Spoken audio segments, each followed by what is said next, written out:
Pero en el tema de los jubilados, por ejemplo, que tener tremendo grado de madurez, que hay decenas de proyectos dando vueltas que no puedan sentarse. Y tenés que sentarte con el gobierno, sí, porque la caja es del gobierno hoy. Entonces sería buenísimo llegar a un acuerdo y a una reforma real.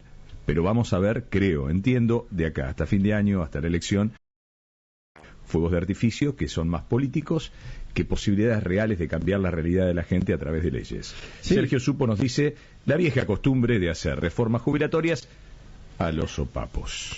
Es que no solo lo van a seguir haciendo, sino que lo vienen haciendo desde hace tiempo.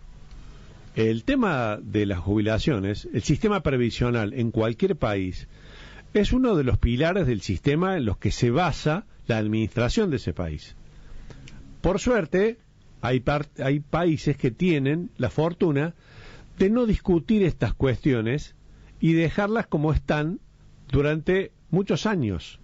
O cuando se va a encarar una reforma previsional, es objeto de una discusión en la que participa gente que sabe, técnicos, con capacidad de cálculo, de pronóstico, de diagnóstico de lo que va a ocurrir en el futuro.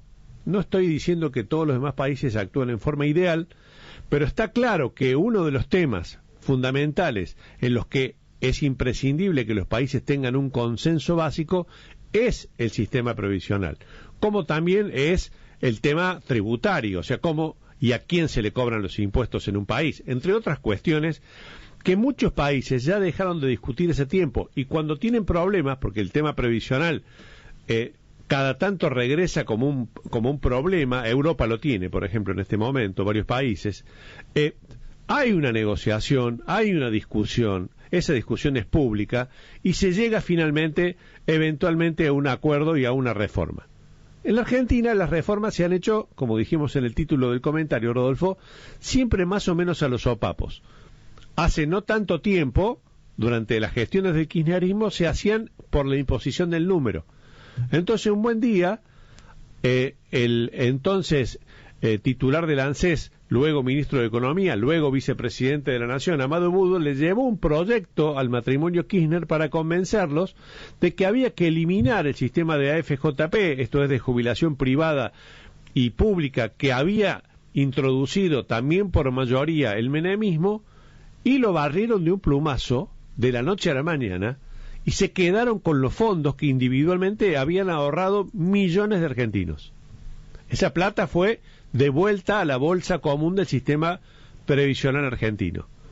Después también, de la noche a la mañana, sin haber hecho ningún cálculo responsable sobre los efectos que eso iba a tener en el sistema previsional, jubilaron a millones de mujeres en nombre de que jubilaban amas de casa que nunca habían hecho como tales ningún aporte previsional.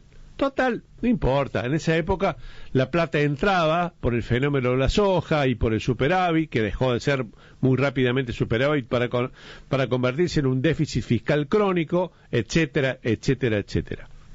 Macri impuso con lo justo una reforma previsional en la famosa guerra de las piedras, de las toneladas de piedras que tiraron en la plaza del Congreso. Era aquella también una reforma considerada tibia, que no tuvo tampoco el consenso necesario, porque cuando inmediatamente fue reemplazado por Alberto Fernández, el kirchnerismo metió otra reforma previsional, de nuevo imponiendo su propio número, y tampoco nadie quedó conforme.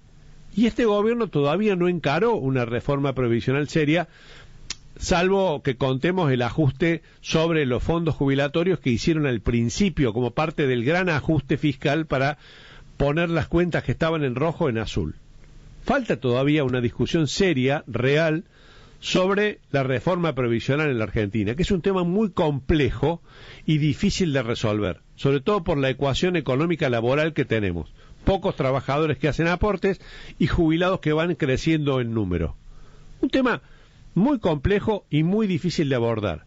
La peor forma de abordarlo es haciendo lo que pretende hacer la oposición en el Congreso, tratando de ver si, en vez de 124, como llegaron a reunir y necesitaban 129 para sesionar, ver si pueden forzar el quórum y meter una media sanción de la ley, pero sin ningún consenso. O O sea, si la Cámara de Diputados llegaba a votar una reforma provisional que se convierta en ley luego por la sanción de las dos cámaras, el resultado es que iba a venir un veto del presidente. O sea, íbamos a estar en ninguna parte de nuevo y se habrá nuevamente perdido el tiempo.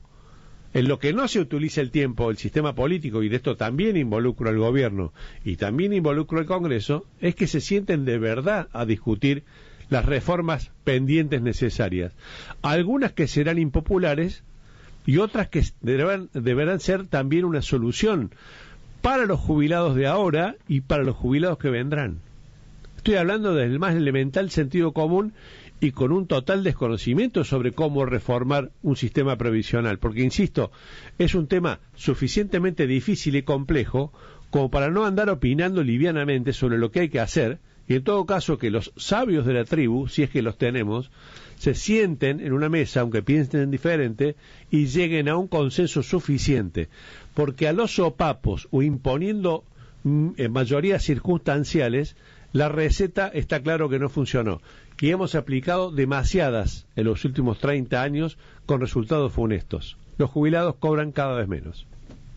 Sergio Supo en Ahora País. Rodolfo Barili está